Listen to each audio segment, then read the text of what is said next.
मनाली में 10 दिन हनीमून मनाकर अमित और निशा शनिवार को लखनऊ लौटे। रविवार की सुबह ही निशा ने घर के गेट के पास अमित को मोहिता से बातें करते हुए अपने बेडरूम की खिड़की से देखा। मोहिता की आंखों में आंसू बह रहे थे। अमित परेशान और उत्तेजित होकर उसे कुछ समझा रहा था। निशा उनकी बातें तो नहीं सुन पाई, लेकिन पूरा दृश्य उसे अटपटा और बेचैन करने वाला लगा। करीब 10 मिनट बाद मोहिता को विदा करके अमित अपने कमरे से लौट आया। वह तनावग्रस्त था। ये बात निशा की नज़रों से छिप नहीं सकी। अपने मन की बेचैनी के हाथों मजबूर होकर निशा ने उससे पूछ ही लिया, बाहर मोहिता से क्या बातें कर रहे थे? उसे कुछ समझा रहा था। तुमने खिड़की से देखा हमें? अमित ने खिड़की में से बाहर झांकते हुए बेचैन स्वर में पूछा। हाँ, वह रो क्यों रही थी? निशा उसके सामने आ खड़ी हुई। अरे, कई समस्याएं हैं उसकी ज़िंदगी में। पिता को गुजरे 5 साल हो गए, माँ बीमार रहती हैं, छोटी बहन और छोटे भाई को अपने पैरों पर खड़ा करने की जिम्मेदारी भी उसी के कंधों पर है। हमारी कॉलोनी में रहती हैं ये लोग। हाँ, हमारी लाइन में कोने का मकान उन्हीं का है। मम्मी की पक्की सहेली हैं मोहिता की माँ। आप क्या समझ रहे थे उसे? यानी कि आप क्या समझा रहे थे उसे? हौसला बंधा रहा था उसका। निशा, तुम भी ध्यान रखना कि कभी उसका दिल ना दुखे। वह दिल की बहुत अच्छी है। अमित ने निशा के गाल पर हाथ सहलाया और फिर नहाने चला गया। मोहिता से संबंधित सवालों का जवाब देते हुए अमित की परेशान मनोदशा को निशा ने भांप लिया। इसी कारण मोहिता और अमित के संबंधों के बारे में और ज़्यादा जानने के लिए उसकी उत्सुकता बढ़ गई। उसकी 21 वर्षीय ननद कोमल ने उसे जानकारी दी, भाभी, मोहिता अमित भैया की हम उम्र है और दोनों स्कूल में साथ साथ पढ़े हैं। भैया की अच्छी दोस्त है वह। शादी नहीं हुई उसकी? निशा ने पूछा। शादी 3 साल पहले हुई थी, पिछले साल तलाक हो गया है। तलाक क्यों हुआ? निशा ने पूछा। पति के साथ तालमेल नहीं बैठा, वह मारपीट भी करता था। अच्छा, तुम्हारे भैया के साथ कोई चक्कर तो नहीं है मोहिता का? निशा के होठों पर बेचैन मुस्कुराहट उभरी। कुछ पल सोच में डूबी रहने के बाद कोमल ने गंभीर होकर जवाब दिया, भाभी, कोई गलत हरकत करते कभी नहीं पकड़े गए हैं दोनों। हाँ, भैया उसकी सुनते बहुत हैं, उसकी चिंता भी बहुत करते हैं। हम सब तो आदी हो गए हैं मोहिता के घर के लगभग हर मामले में भैया की दखल अंदाजी के, पर आप उसे सहन नहीं कर सकोगी, इसका मुझे एहसास है। मैं वैसे तो बहुत शांत और सहनशील हूँ, पर अपना अहित होता देख चुप भी नहीं बैठती। अगर मोहिता के कारण मेरी विवाहित जिंदगी में कोई समस्या पैदा हुई तो उस कांटे को निकाल फेंकूंगी मैं। निशा का आत्मविश्वास कोमल को मुस्कुराने पर मजबूर कर गया। अमित मोहिता को ज़रूरत से ज़्यादा महत्व देता है। ये बात कुछ ही दिनों में निशा ने समझ ली। अपने यहाँ या फिर उसके घर जाकर वह लगभग रोज़ ही उससे मिलता। साथ साथ हंसते बोलते दोनों खूब प्रसन्न नज़र आते। निशा मन ही मन उससे जलने लगी। वह मोहिता के खिलाफ कुछ कह नहीं सकती थी, क्योंकि उनके व्यवहार में शिकायत का कोई कारण उसे नहीं मिला। अपने पति को वह मोहिता के साथ बांटने को तैयार नहीं थी। उसकी अमित से निकटता निशा को चिंतित और तनावग्रस्त रखती। वह इस चिंता और तनाव से मुक्ति चाहती थी, इसलिए अमित को मोहिता के प्रभाव से मुक्त करना उसे ज़रूरी लगने लगा। एक दिन अमित के ऑफिस जाने के बाद निशा ने अपना दिल ननंद कोमल को और सास जानकी के सामने खोल कर रख दिया। उसकी आंखों से बहते आंसुओं को देखकर वह दोनों भी दुखी हो उठी। निशा के सिर पर स्नेह भरा हाथ रखकर जानकी ने उसे समझाया, बहू, तेरे आने के बाद भी मोहिता का अमित से इस तरह मिलना जुलना मेरी आंखों में भी चुभने लगा है। पर अगर मैं मोहिता को डांटूं तो ये बात अमित को पता लगेगी और वह बहुत गुस्सा होगा। इसलिए इस समस्या को हल करने के लिए हमें समझदारी से काम लेना होगा। मैंने इस बारे में कुछ सोचा है मम्मी। आप दोनों मेरी मदद करने का वादा करें तो वह समस्या जल्दी हल हो जाएगी। अपने आंसू पोंछते हुए निशा बोली, मोहिता से कहीं ज़्यादा तुम हमारे दिलों के करीब हो बहू। हर कदम पर हम तुम्हारे साथ हैं, जानकी ने आत्मीयता से कहा। सास की तरफ से ऐसा आश्वासन पाकर निशा मुस्कुरा उठी। फिर काफ़ी देर तक निशा ने उन्हें अपनी योजना समझाई। उसी दिन से योजना पर अमल करने का फैसला करके ही तीनों वहाँ से उठीं। उस शाम अमित के ऑफिस से लौटने के कुछ देर पहले ही मोहिता उनके घर आई। वह तीनों ही उससे बड़े प्यार व अपनेपन से मिली, लेकिन उनके व्यवहार में एक अंतर ज़रूर साफ झलक रहा था। वह मोहिता की बातों के जवाब में ज़्यादा कुछ कह नहीं रही थी। एक दो शब्दों में उसकी बात का जवाब देकर मुस्कुराने लगती। अपनी तरफ से उनका वार्तालाप में हिस्सा लेना बंद था। कभी कभी मोहिता बोल रही होती तो तीनों में कोई सिर झुकाकर अपनी उंगलियों से खेलने लगती, तो कोई छोटा मोटा काम करने में मगन हो जाती। बीच बीच में मुस्कुराकर उनका उसकी तरफ देखना ज़रूरी रहता था। निशा चाय बनाने उठी तो कोमल ने कहा, भाभी मुझे एसिडिटी हो रही है, मैं चाय नहीं पीऊँगी। जानकी ने थोड़ी देर पहले ही चाय पीने का कारण बताकर अपने लिए चाय बनाने को मना कर दिया।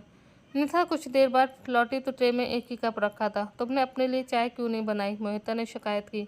दीदी दिल नहीं कर रहा है, आप लीजिए ना। निशा ने बड़े अपनेपन से कप उसकी तरफ बढ़ाया। इस तरह अकेले चाय पीना मुझे अच्छा नहीं लगता। मोहिता का मूड उखड़ गया। आज अकेले पी लो, अगली बार हम सब साथ देंगी, जानकी ने उसे आश्वस्त किया। मोहिता अमित के आने तक उन तीनों से बोर होने लगी थी। फिर जब अमित आ गया तो उसके साथ साथ वह तीनों भी चहकने लगी। उस समय के उनके व्यवहार को देखकर कोई नहीं कह सकता था कि अमित की अनुपस्थिति में उनके मुंह से पूरा वाक्य भी कठिनाई से निकल रहा था। जब मोहिता अपने घर जाने लगी तब पहली बार निशा ने अमित की उपस्थिति में उसके पैर छुए। अरे ये क्या कर रही हो निशा, इसकी कोई ज़रूरत नहीं है। वह हैरान हो उठी। मोहिता दीदी, आप मुझसे बड़ी हैं, मेरी शुभचिंतक हैं, मुझे आपका आशीर्वाद इसी तरह लेना चाहिए। उसकी बात सुनकर अमित और मोहिता दोनों ही प्रसन्न हो गए। अमित की अनुपस्थिति में वे तीनों मोहिता से बिल्कुल कटी कटी सी रहती, पर उनके चेहरों पर नकली मुस्कान अवश्य होती। अमित जब घर में होता तब हंसने बोलने में उनकी पूरी भागीदारी रहती। आखिरकार वही हुआ जिसकी उन्हें उम्मीद थी। अमित की अनुपस्थिति में मोहिता ने उनके यहाँ आना बंद कर दिया। मोहिता एक स्कूल में अध्यापिका थी। उसके सुबह स्कूल जाने के बाद अक्सर निशा उसकी माँ शारदा से मिलने जाने लगी। वह अधिकतर उनके साथ मोहिता के भविष्य को लेकर बातचीत करती। मोहिता की शादी हो जाए तो मैं निश्चिंत हो जाऊं। मैं खुद तो भाग दौड़ कर नहीं सकती, फिर एक तलाकशुदा लड़की के लिए अच्छा रिश्ता आसानी से मिलता भी नहीं। एक दिन निशा से अपनी परेशानी बयान करते हुए शारदा का गला भर आया।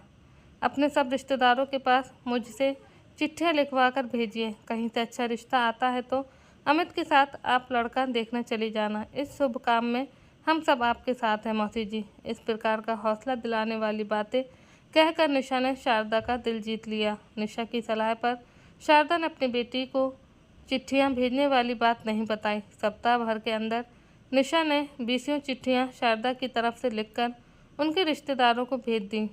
इस बार कोमल का जन्मदिन रविवार को पड़ा। गांधी पार्क में जाकर पिकनिक मनाने का कार्यक्रम जब एक दिन पहले तय किया गया तब मोहिता भी उपस्थित थी। लंच घर से तैयार करके ले जाना था। पहले ऐसे मौक़ों पर मोहिता रसोई के कामों में बढ़ चढ़कर हिस्सा लेती आई थी, लेकिन उस दिन उसे कुछ काम नहीं करने दिया गया। मोहिता बेटी, तू आराम से ड्राइंग रूम में बैठ, बहू कर लेगी सारा काम। जानकी हाथ पकड़कर उसे रसोई से बाहर ले जाने लगी।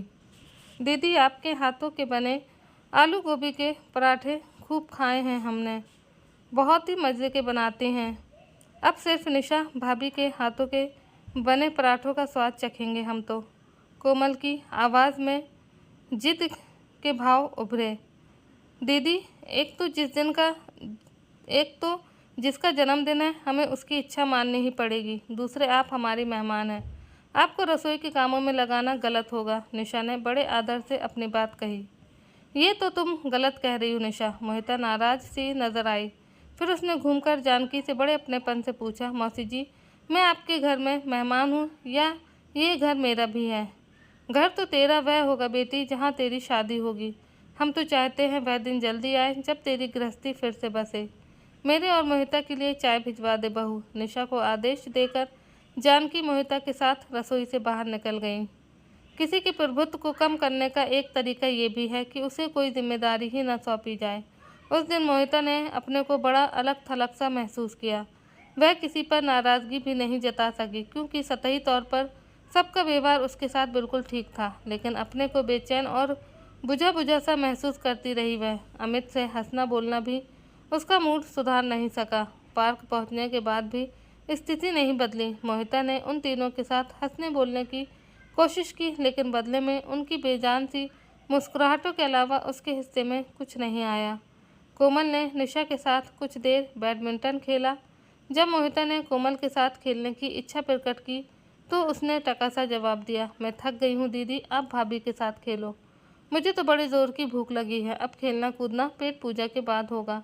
निशा का ये जवाब सुनकर मोहिता का मुंह सूजना शुरू हो गया। पास बैठे अमित ने अपनी पत्नी और बहन को गुस्से से घूरा, फिर मोहिता का हाथ पकड़कर उसे उठाते हुए बोला, ये दोनों बेकार खिलाड़ी हैं, तुम मेरे साथ खेलो। वह दोनों बैडमिंटन खेलने लगे। निशा चाय नाश्ते की तैयारी में जुट गई। कुछ देर बाद जानकी ने आवाज़ देकर उन्हें बुलाया। उनके बैठ जाने के बाद कोमल ने अपने भैया को चाय का कप पकड़ाया और फिर खुद नाश्ते का आनंद लेने लगी। मुझे भी चाय दो, खुद को अपमानित सा महसूस करती मोहिता झल्ला उठी। कोमल ने थर्मस और एक प्लास्टिक का कप उसके सामने बड़ी लापरवाही से रख दिया। सब कुछ चाय कप में डालकर तुमने ही दी है, मुझसे क्या दुश्मनी है तुम्हारी? मोहिता का गुस्सा भड़क उठा। दुश्मनी वाली बात क्या है इसमें? मैं नहीं डाल रही हूँ तो आप खुद डाल लो। कोमल ने अपनी आवाज़ की मिठास या मुस्कान नहीं खोई। कोमल, अमित ने अपनी बहन को गुस्से से घूरा, तुम्हारी गलत हरकतें मैं बहुत देर से नोट कर रहा हूँ। तुम मोहिता से ठीक ढंग से पेश क्यों नहीं आ रही हो? मैंने क्या गलत व्यवहार किया है आपके साथ दीदी? माथे पर बल डालकर कोमल ने मोहिता से पूछा तो अमित का गुस्सा और बढ़ गया। मेरी जानकारी में है तुम सबकी गलत हरकतें। तुम सब मोहिता के साथ बदतमीजी से पेश आ रही हो, छोटे बड़े का अंतर भूलकर उसका अनादर करती हो। ये क्या कह रहे हैं आप? क्या मोहिता दीदी ने आपसे हमारी कुछ शिकायत की है? कोमल का हाथ अपने हाथों में लेकर निशा ने अमित से परेशान लहजे में पूछा। शिकायत नहीं की है उसने, पर तुम दोनों के व्यवहार में आए बदलाव को मेरी जानकारी में जरूर लाई है वह। अगर तुम दोनों आइंदा उसके साथ सही ढंग से पेश नहीं आई तो मुझसे बुरा कोई ना होगा। अमित ने धमकी दी। भैया, आप बिना बात के हमें डांट रहे हैं। कोमल रोआंसी हो उठी। Shut up! अमित की आवाज़ बहुत ऊंची हो गई। कोमल हाथों में मुंह छिपाकर रोने लगी। जानकी उठकर अपनी बेटी व बहू के पास आई और उन दोनों के सिरों पर हाथ रखकर अमित को डांट पिलाई। तू शायद भूल गया है कि आज तेरी छोटी बहन का जन्मदिन है। हम यहाँ पिकनिक मनाने आए हैं या रोने धोने व लड़ाई झगड़ा करने? मोहिता घबराए से अंदाज में बोली, मौसी जी, गलती मेरी ही है। मुझे छोटी सी बात का बतंगड़ नहीं बनाना चाहिए था। मुझे तुमसे नहीं बल्कि अपने बेटे से शिकायत है मोहिता। सुने, ये किसी की भी पर काम तो इसे अपनी बुद्धि से ही लेना चाहिए। मोहिता को लगा जानकी ने उसी पर ताना कसा था। उसका चेहरा एकदम से उतर गया। तभी कोमल ने रोना रोककर रुआंसी आवाज़ में कहा, मेरी तबीयत खराब लग रही है, मुझे घर लौटना है। पहले मोहिता और फिर अमित ने उसे बहुत मनाया, पर कोमल ने घर लौटने की अपनी जिद नहीं छोड़ी। निशा और माँ ने मौन रहकर एक तरह से कोमल की जिद को समर्थन दिया। हार कर अमित उन्हें वापस घर लाने को मजबूर हो गया। रास्ते भर खामोशी रही। उस दिन मोहिता को साफ तौर पर यह महसूस हो गया कि कोमल, निशा और जानकी एक होकर उसका विरोध कर रही हैं और उनके घर में उसका स्वागत होना बंद हो चुका है। मोहिता ने अमित के घर आना बंद कर दिया। अमित ने समझाया तो बोली, बिना कारण तुम्हारे घर वालों ने मेरा अपमान करना शुरू कर दिया। तुम मुझसे मिलने मेरे घर आया करो। जब तक कोमल और निशा मुझसे माफ़ी नहीं मांगती मैं तुम्हारे यहाँ नहीं आऊँगी। अमित ने ये बात कोमल और निशा को बताई तो उन्होंने माफ़ी मांगने से साफ इनकार कर दिया। जानकी ने उनका पक्ष लेते हुए अमित को डांटा। आज तक कोमल और बहू ने एक भी अपशब्द मोहिता से नहीं कहा है। उसे अपमानित करने वाली एक भी घटना अगर वो बता दे तो उसके पैरों पर नाक रगड़ लेंगी ये दोनों। अपनी आह की संतुष्टि के लिए वह अगर इनसे माफ़ी मंगवाना चाहती है तो ये नहीं होगा। अपने को अपमानित करने वाली कोई घटना मोहिता बता नहीं सकी। अमित अपनी पत्नी और बहन पर माफ़ी मांगने के लिए कोई दबाव तो नहीं डाल सका, पर उनसे नाराज़ होकर चुप सा ज़रूर रहने लगा। कुछ दिनों बाद निशा ने जानकी जी से मोहिता की माँ से मिलने जाने की इजाज़त मांगी तो उन्होंने चौंक कर पूछा, उसका आना जाना हमारे यहाँ बंद हो चुका है, फिर तो किस लिए मोहिता के घर वालों से संबंध रखना चाहती हो? मम्मी, वह कांटा तो फिलहाल निकाल फेंका है हमने, पर उसका जख्म अभी भी टीस रहा है। मैं नहीं चाहती कि घाव और फैले और हम सबको दुखी करता रहे। इस समस्या को स्थायी रूप से हल करने के लिए मैं मौसी से मिलने जाती रहूँगी। मोहिता की माँ उसे घर आया देख खुश होकर बोली, कई दिनों से तेरा इंतज़ार कर रही थी मैं। तूने जो चिट्ठियाँ लिखी थी उनके जवाब में मोहिता के लिए 2 रिश्ते आए हैं। ये सुनकर निशा को खुशी हुई क्योंकि कुछ ऐसा ही समाचार सुनने की कामना लेकर वह उनसे मिलने आई थी। काफ़ी देर तक वह दोनों उन लड़कों के बारे में चर्चा करती रहीं जिनके रिश्ते आए थे। आपने मोहिता दीदी को इन लड़कों के बारे में बताया? निशा ने बड़े गौर से शारदा के चेहरे की तरफ देखते हुए पूछा। शारदा उदास होकर बोली, बताया तो था, पर उसने जरा भी दिलचस्पी नहीं दिखाई। आजकल ना जाने क्यों बहुत चिड़ी चिड़ी और उखड़ी उखड़ी सी नज़र आती है मोहिता। आप फिक्र ना करें, मैं समझाऊंगी उसे, निशा ने दिलासा दिया। अगर तुम उसे दिखाने के लिए राज़ी कर सको तो तुम्हारा ये एहसान मैं कभी। शारदा के मुंह पर हाथ रखकर निशा ने उन्हें बात पूरी करने से रोका और कोमल लहजे में बोली, मौसी जी, मोहिता दीदी की शादी होने पर सबसे ज़्यादा खुशी मुझे होगी। आप फिक्र ना करें, सब ठीक हो जाएगा। मोहिता के स्कूल से लौटने तक निशा वहीं रुकी रही। उसे देखकर मोहिता के माथे पर बल पड़ गए और वह नाराज़ नजर आने लगी। उसकी नमस्ते का जवाब बेमन से देकर वो अपने कमरे में चली गई। मौसी जी, आप मत आना हमारे पास, मैं मोहिता दीदी को शादी करने के लिए राज़ी करने की कोशिश करती हूँ।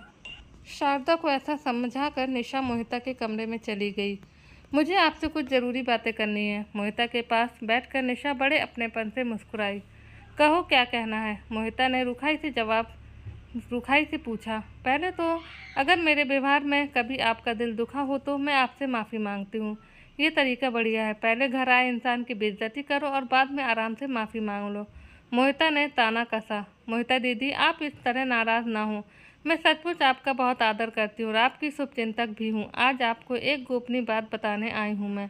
कैसी गोपनीय बात? मोहिता की दिलचस्पी जागी। मेरी बड़ी बहन हेमा की शादी 4 साल पहले हुई थी। तब मेरी उम्र ज़्यादा नहीं थी और समझदार भी कम थी मैं। मेरे जीजाजी बड़े हंसमुख और स्मार्ट हैं। मैं उनसे प्रेम करने लगी। बोलते हुए निशा का चेहरा धीरे धीरे लाल हो गया। फिर क्या हुआ? तुम्हारी दीदी और तुम्हारे जीजाजी की क्या प्रतिक्रिया रही? पुरुषों की ऐसे प्रेम में दिलचस्पी रहती ही है मोहिता दीदी। जीजाजी को मुझसे प्रेम संबंध बनाए रखने में कोई ऐतराज़ न था। उस एक दिन हेमा दीदी ने मुझे जीजाजी के गाल पर चूमते हुए देख ही लिया। खूब गुस्सा हुई होंगी वह तुम पर। गुस्सा बिल्कुल भी नहीं हुई, ना मुझ पर ना जीजाजी पर। उन्होंने अकेले में ले जाकर मुझसे एक ही बात कही थी। वह क्या? उन्होंने मुझसे प्यार भरे स्वर में कहा, देख निशा, एक दिन तेरी ज़िंदगी में भी कोई पुरुष आएगा, वह सिर्फ तेरा होगा, सिर्फ तुझे प्रेम करेगा, सिर्फ तुझसे प्रेम पाएगा। हमें ऐसे पुरुष से दिल का संबंध नहीं बनाना चाहिए जो पिया और पति किसी और का हो। ऐसे व्यक्ति से प्रेम करना कभी सुख शांति और संतोष नहीं दे सकता। मैं आपसे उम्र में छोटी हूँ मोहिता दीदी। हेमा दीदी की बात उस कम उम्र में भी मेरी समझ में आ गई थी। अगर आपको भी लगे कि हर औरत को ऐसे जीवन साथी का सानिध्य पाने की इच्छा रखनी चाहिए तो सिर्फ उसका हो, तब आप अपनी मम्मी की सलाह मानकर शादी के लिए हाँ कह दो। जो रिश्ते आ रहे हैं उनमें दिलचस्पी लेकर जल्द ही अपने जीवन साथी का चुनाव कर लो। ऐसा करके आप सुखी भी रहेंगी और समाज में आपका मान सम्मान भी बढ़ेगा। अपने मन की बात शांत व कोमल स्वर में कहकर निशा खामोश हो गई। आरंभ में मोहिता को निशा की बातों पर गुस्सा आया था, फिर उसने ध्यान से सुनना शुरू किया। बात खत्म होने के बाद वह देर तक सोच विचार में डूबी बैठी रही। तुम ठीक ही कह रही हो निशा, कुछ बातों में साझपन चल नहीं सकता। मोहिता ने गहरी सांस छोड़ी। मैं तुम्हारा इशारा समझ गई हूँ। अपनी ज़िंदगी को सही राह पर चलाने की दिल से कोशिश करूँगी मैं। थैंक यू मोहिता दीदी। अब मैं चलती हूँ। अपनी शादी का शुभ समाचार देने आप जल्दी मेरे घर आओ, ऐसी कामना मैं करती रहूँगी।